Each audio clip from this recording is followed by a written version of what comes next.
ಚನ್ನಪಟ್ಟಣ ವಿಧಾನಸಭಾ ಕ್ಷೇತ್ರದ ಉಪಚುನಾವಣೆಗೆ ಅಭ್ಯರ್ಥಿ ಆಯ್ಕೆ ಹಿನ್ನೆಲೆಯಲ್ಲಿ ಮಹತ್ವದ ತೀರ್ಮಾನ ಆಗಿದೆ. ನೋಡಿ, ಬಿಜೆಪಿ ಹಾಗೂ ಜೆಡಿಎಸ್ ನಾಯಕರು ಬಿಹೈಂಡ್ ದ ಸ್ಕ್ರೀನ್ ಅಂದ್ರೆ ತೆರೆಯ ಹಿಂದೆ ಮಾತನಾಡ್ತಾನೆ ಇದ್ರು, ಮಾತುಕತೆ ನಡೀತಲೇ ಇತ್ತು. ಯೋಗೇಶ್ವರ್ ಹೋಗಿ ಬಂದ್ರು, ಆಗೊಂದು ಮೆಸೇಜ್ ಹೋಯ್ತು. ಪ್ರಹ್ಲಾದ್ ಜೋಶಿ ಅವ್ರ ಮನೆಯಲ್ಲಿ ಒಂದು ಮೀಟಿಂಗ್ ನಡೀತು, ಅಲ್ಲೂ ಕೂಡ ಕುಮಾರಸ್ವಾಮಿ ಅವರು ಸೇರಿದಂತೆ ಬಿಜೆಪಿ ನಾಯಕರೆಲ್ಲರೂ ಕೂಡ ಇದ್ದಾಗ ಕೆಲವು ಖಡಕ್ ಮಾತುಗಳನ್ನ ಕುಮಾರಸ್ವಾಮಿ ಅವರು ಆಡಿದ್ರು. ಅದರ ಹಿನ್ನೆಲೆಯಲ್ಲೇ ಈಗ ಕ್ಯಾಂಡಿಡೇಟ್ ಫೈನಲ್ ಆಗಿದೆ. ಅಷ್ಟೇ ಅಲ್ಲ, ಒಂದು ಸರ್ಪ್ರೈಸ್ ಕೂಡ ಇದರಲ್ಲಿದೆ. ಯಾರು ಕೂಡ ಊಹಿಸದಂತಹ ಒಂದಷ್ಟು ಅಚ್ಚರಿಗಳನ್ನ ಈ ನಿರ್ಣಯ ತಂದೊಡ್ಡಿದೆ. ಹಾಗಾದ್ರೆ ಏನು ಆ ಅಚ್ಚರಿ? ಆಗಿರುವಂತ ನಿರ್ಣಯ ಏನು? ಕುಮಾರಸ್ವಾಮಿ ಅವರ ತೀರ್ಮಾನ ಏನು? ಬಿಜೆಪಿ ಹೈಕಮಾಂಡ್ ತೆಗೆದುಕೊಂಡಿರುವಂತ ನಿರ್ಧಾರ ಏನು? ಆ ಎಲ್ಲ ವಿವರಗಳನ್ನ ಕೊಡೋ ಸಲುವಾಗಿಯೇ ನಾನು ಬಂದಿದ್ದೇನೆ. ಆತ್ಮೀಯರೇ, ವಾರ್ತೆ ವಿಶೇಷ ಕಾರ್ಯಕ್ರಮಕ್ಕೆ ಸ್ವಾಗತ. ನಾನು ವೀರೇಂದ್ರ ಉಪ್ಪುಂದ. ನೋಡಿ, ಸಹಜವಾಗಿ ಚನ್ನಪಟ್ಟಣ ಉಪಚುನಾವಣೆ ಇಡೀ ರಾಜ್ಯದ ಗಮನ ಸೆಳೀತಾ ಇದೆ. ಯಾಕಂದ್ರೆ ಒಂದು ಸ್ವತಃ ಕುಮಾರಸ್ವಾಮಿ ಅವರು ಪ್ರತಿನಿಧಿಸಿದಂತಹ ಕ್ಷೇತ್ರ ಅದು. ಮತ್ತೊಂದು ಕಡೆ ಡಿ ಕೆ ಶಿವಕುಮಾರ್ ನಾನೇ ಕ್ಯಾಂಡಿಡೇಟ್ ಅಂತ ಹೇಳ್ಕೊಂಡು ಓಡಾಡ್ತಾ ಇದ್ದಾರೆ.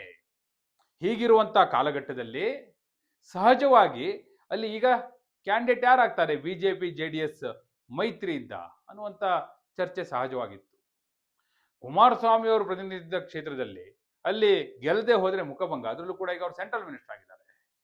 ಯೋಗೇಶ್ವರ್ ಬೇರೆ ಬಹಳ ಮಾತಾಡ್ಬಿಟ್ರು, ನನಗೆ ಟಿಕೆಟ್ ಕೊಡದೇ ಇದ್ರು ನಾ ಕ್ಯಾಂಡಿಡೇಟ್ ಆಗ್ತೀನಿ, ಹಾಗೆ ಹೀಗೆ ಅಂತೆಲ್ಲ ಮಾತಾಡ್ಬಿಟ್ರು. ಬಟ್ ಡೆಲ್ಲಿಗೆ ಹೋದ್ಮೇಲೆ ಅವರಿಗೆ ಹೈಕಮಾಂಡ್ ನಾಯಕರು ಬಹಳ ಸ್ಟ್ರಿಕ್ಟ್ ಆಗಿ ಹೇಳಿ ಕಳಿಸಿದ್ರು, ಏನು ಮಾತಾಡ್ಬೇಡಿ, ನಮಗೆ ಗೊತ್ತು ಹೇಗೆ ಕೇರ್ ತಗೋಬೇಕು ಅಂತ, ನಾವು ತಗೋತೀವಿ, ನೀವು ಸೈಲೆಂಟ್ ಆಗಿರಿ ಅಂತ. ಸೊ ಬಂದವರು ಸೈಲೆಂಟ್ ಆಗಿದ್ದಾರೆ. ನಾನು ಜೆಡಿಎಸ್ ಕ್ಯಾಂಡಿಡೇಟ್ ಯಾರೇ ಆದ್ರೂ ಕೂಡ ಸಪೋರ್ಟ್ ಮಾಡ್ತೀನಿ ಅಂತೆಲ್ಲ ಮಾತಾಡಿದ್ದಾರೆ. That's different. ಆದ್ರೆ ಏನಾಗಿತ್ತು ಗೊತ್ತಾ, ಡೆಲ್ಲಿಯಲ್ಲಿ ಪ್ರಹ್ಲಾದ್ ಜೋಶಿ ಅವರ ನೇತೃತ್ವದಲ್ಲಿ ಸಭೆ ನಡೆದಾಗ ಕುಮಾರಸ್ವಾಮಿ ಅವರು ಬಹಳ ಅಸಮಾಧಾನ ವ್ಯಕ್ತಪಡಿಸಿದ್ರು. ಏನಿದು ಈ ರೀತಿ ಮಾತನಾಡ್ತಾ ಹೋಗ್ಬಿಟ್ರೆ? ನಾವು ಆಡಳಿತ ಪಕ್ಷದ ವಿರುದ್ಧ ಹೋರಾಡಬೇಕಲ್ಲಿ, ಕಾಂಗ್ರೆಸ್ ಅಧಿಕಾರದಲ್ಲಿದೆ.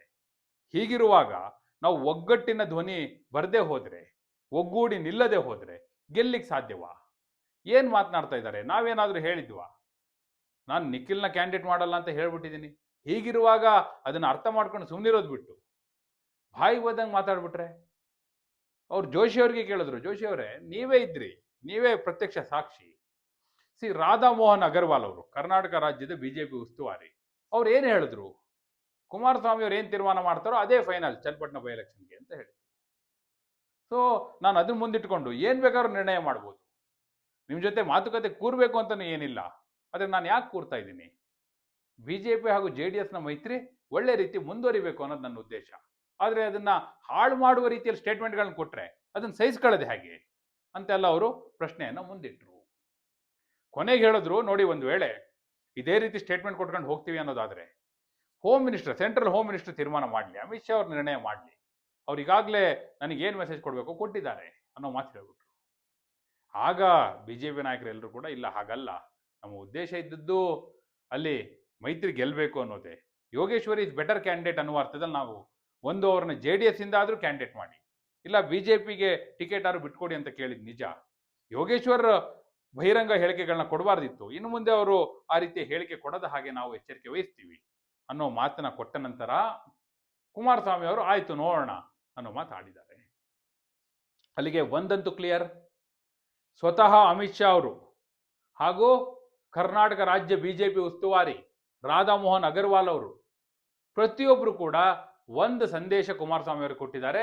ಚನ್ನಪಟ್ಟಣ ಉಪಚುನಾವಣೆ ಅಲ್ಲಿ ಜೆಡಿಎಸ್ ನಿಂದ ಕ್ಯಾಂಡಿಡೇಟ್ ಕಣಕ್ಕಿಳಿಯೋದು, ಆ ಕ್ಷೇತ್ರವನ್ನ ಜೆಡಿಎಸ್ ಬಿಟ್ಕೊಡ್ತಾ ಇದ್ದಾರೆ. ಅದರಲ್ಲಿ ಯಾವುದೇ ಅನುಮಾನ ಇಲ್ಲ. ಕ್ಲಿಯರ್, ಕ್ರಿಸ್ಟಲ್ ಕ್ಲಿಯರ್ ಅದು. ಹಾಗಾದ್ರೆ ಕ್ಯಾಂಡಿಡೇಟ್ ಯಾರಾಗ್ತಾರೆ? ಈಗ ಕುಮಾರಸ್ವಾಮಿ ಅವರು ಅಬ್ಸರ್ವ್ ಮಾಡ್ತಾ ಇದ್ದಾರೆ ಹೇಗಿರುತ್ತೆ, ಯೋಗೇಶ್ವರ್ ಅವರ ಚಲನವಲನ ಯಾವ ರೀತಿ ಇರುತ್ತೆ ಅವ್ರು ಅಬ್ಸರ್ವ್ ಮಾಡ್ತಾ ಇದ್ದಾರೆ. ಅವರಿಗೆ ನಿಖಿಲ್ ಕ್ಯಾಂಡಿಡೇಟ್ ಮಾಡಬೇಕು ಅಂತ ಇಲ್ಲ ಇದಕ್ಕೆ. ಇನ್ಫ್ಯಾಕ್ಟ್ ನಿಖಿಲ್ನ ಯಶವಂತಪುರದಿಂದ ಅವ್ರು ಕ್ಯಾಂಡಿಡೇಟ್ ಮಾಡಬೇಕು ಅನ್ನೋದಿದೆ, ಅದೊಂದು ಸಪ್ರೇಟ್ ಸ್ಟೋರಿ. ಆದ್ರೆ ಈಗ ಚನ್ನಪಟ್ಟಣದಲ್ಲಿ ಯಾರು ಕ್ಯಾಂಡಿಡೇಟ್? ಜೆಡಿಎಸ್ ನಿಂದ ಒಬ್ಬ ಸಾಮಾನ್ಯ ಕಾರ್ಯಕರ್ತನ ನಿಲ್ಲಿಸಿ ಕೂಡ ಗೆಲ್ಲಿಸಿಕೊಳ್ಳಬಲ್ಲೆ ಅನ್ನುವಂಥ ಕಾನ್ಫಿಡೆನ್ಸ್ ಕುಮಾರಸ್ವಾಮಿ ಅವರಿಗಿದೆ. ಹಿಂದೆ ಅವರು ಅದನ್ನ ಮಾಡಿ ತೋರಿಸಿದ್ದಾರೆ. ಅಶ್ವಥ್ ಅಂತ ಹೇಳಿ ಒಬ್ಬ ಸಾಮಾನ್ಯ ಕಾರ್ಯಕರ್ತನ ನಿಲ್ಲಿಸಿ ಗೆಲ್ಸ್ಕೊಂಡಿದ್ರು. ಇದೇ ರೀತಿ ಬೈ ಎಲೆಕ್ಷನ್ ಆದಾಗಲೇ ಆಗ ನಾವು ಹೋಗಿದ್ದೆ, ಅಲ್ಲಿ ಕ್ಷೇತ್ರದಲ್ಲೆಲ್ಲ ಓಡಾಡಿದ್ದೆ. ಆದ್ರೆ ಈಗ ಕಾಂಗ್ರೆಸ್ ಆಡಳಿತದಲ್ಲಿದೆ, ಸಿದ್ದರಾಮಯ್ಯ, ಡಿ ಕೆ ಶಿವಕುಮಾರ್ ಎಲ್ಲ ಒಟ್ಟಾಗಿ ಬಂದ್ರೆ ಅಷ್ಟು ಸುಲಭ ಆಗ್ಲಿಕ್ಕಿಲ್ಲ. ಅದನ್ನು ಕೂಡ ಯೋಚನೆ ಮಾಡ್ತಿದ್ದಾರೆ. ಸಾಮಾನ್ಯ ಕಾರ್ಯಕರ್ತರು ಅಂದ್ರೆ ಯಾರು? ಜೆಡಿಎಸ್ ನಿಂದ ಅಲ್ಲಿ ಒಂದು MC ಜಯಮುತ್ತು, ಅವರು ಒಕ್ಕಲಿಗರ ಸಂಘದ ನಿರ್ದೇಶಕರು ಆಗಿದ್ದಾರೆ. ಅವರು ಒನ್ ಆಫ್ ದಿ ಆಸ್ಪಿರೆಂಟ್. ಮತ್ತೊಬ್ರು ಅಲ್ಲಿ ಸ್ಥಳೀಯ ಮುಖಂಡ ದೇವರಾಜು ಅಂತ ಇದ್ದಾರೆ. ಸೊ ಅವರು ಕೂಡ ಟಿಕೆಟ್ ಕೇಳ್ತಾ ಇದ್ದಾರೆ. ಆದರೆ ಕುಮಾರಸ್ವಾಮಿ ಅವರೀಗ ಯೋಗೇಶ್ವರ್ ಯಾವ ರೀತಿ ನಡ್ಕೋತಾರೆ, ಯೋಗೇಶ್ವರ್ನ ಕ್ಯಾಂಡಿಡೇಟ್ ಮಾಡಿದ್ರೆ JDS ನಿಂದಲೇ ಟಿಕೆಟ್ ಕೊಡೋದು ಅಂತ ಅವ್ರ ಲೆಕ್ಕ. ಏನು ಅಡ್ವಾಂಟೇಜು, ಡಿಸ್ಅಡ್ವಾಂಟೇಜು, ಮತ್ತೆ ಅಲ್ಲಿ ಎಲ್ಲ ಕಾರ್ಯಕರ್ತರನ್ನು ಕೂಡ ವಿಶ್ವಾಸಕ್ಕೆ ತೆಗೆದುಕೊಳ್ಳೋದು, ಆ ನಿಟ್ಟಿನಲ್ಲಿ ಆಲೋಚನೆಯನ್ನು ಮಾಡ್ತಾ ಇದ್ದಾರೆ. ಯಾಕಂದ್ರೆ ಯಾರು ಕೂಡ ರೆಬಲ್ ಆಗಬಾರ್ದು. ಅಲ್ಲಿ ಜಯಮುತ್ತು ಆಗಲಿ, ದೇವರಾಜು ಆಗಲಿ, ಅಥವಾ ಕಾರ್ಯಕರ್ತರಾಗಲಿ, ಅಯ್ಯೋ ಯೋಗೇಶ್ವರ್ ಹಿಂಗೆಲ್ಲ ಮಾತಾಡಿದ್ರು ಅನ್ನೋ ಮೆಸೇಜ್ ಹೋಗಬಾರ್ದು. ಅದಕ್ಕೋಸ್ಕರ ಮೊದಲು ಪರಿಸ್ಥಿತಿಯನ್ನು ತಿಳಿಗೊಳಿಸುವಂತ ಪ್ರಯತ್ನಕ್ಕೆ ಕುಮಾರಸ್ವಾಮಿ ಅವರು ಕೈ ಹಾಕಿದ್ದಾರೆ. ಸೊ ಇದೇ ರೀತಿ ಮುಂದುವರೆದ್ರೆ ಅವರೆಲ್ಲರನ್ನೂ ಕೂಡ ವಿಶ್ವಾಸಕ್ಕೆ ತೆಗೆದುಕೊಂಡು ಯೋಗೇಶ್ವರ್ ಅವ್ರನ್ನ ಕ್ಯಾಂಡಿಡೇಟ್ ಮಾಡಿದ್ರು ಮಾಡ್ಬೋದು. ಇಲ್ಲದೆ ಹೋದ್ರೆ ನಾ ಹೇಳ್ದಲ್ಲ, MC ಜಯಮುತ್ತು ಅಥವಾ ದೇವರಾಜು ಯಾರಾದ್ರೂ ಕ್ಯಾಂಡಿಡೇಟ್ ಆದ್ರೂ ಆಶ್ಚರ್ಯ ಇಲ್ಲ. ಆದ್ರೆ ನಿಖಿಲ್ ಮಾತ್ರ ಅಲ್ಲಿ ಕ್ಯಾಂಡಿಡೇಟ್ ಆಗೋದಿಲ್ಲ. ಇದು ಖಚಿತವಾದಂತ ಮಾಹಿತಿ. ಅದು ದೆಹಲಿಯಲ್ಲೇ ನಿರ್ಧಾರ ಆಗಿರುವಂಥದ್ದು.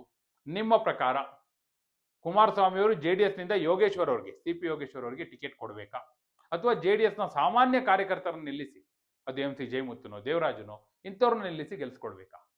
ಎಸ್, ನಿಮ್ಮ ಅಭಿಪ್ರಾಯವನ್ನ ಕಮೆಂಟ್ ಮೂಲಕ ತಿಳಿಸಿ. ಹಾಗೆ ನೀವಿನ್ನು ವಾರ್ತೆ ಚಾನಲ್ನ ಸಬ್ಸ್ಕ್ರೈಬ್ ಮಾಡಿಲ್ಲ ಅಂದ್ರೆ ಈಗಲೇ ಸಬ್ಸ್ಕ್ರೈಬ್ ಮಾಡಿ. ಧನ್ಯವಾದ.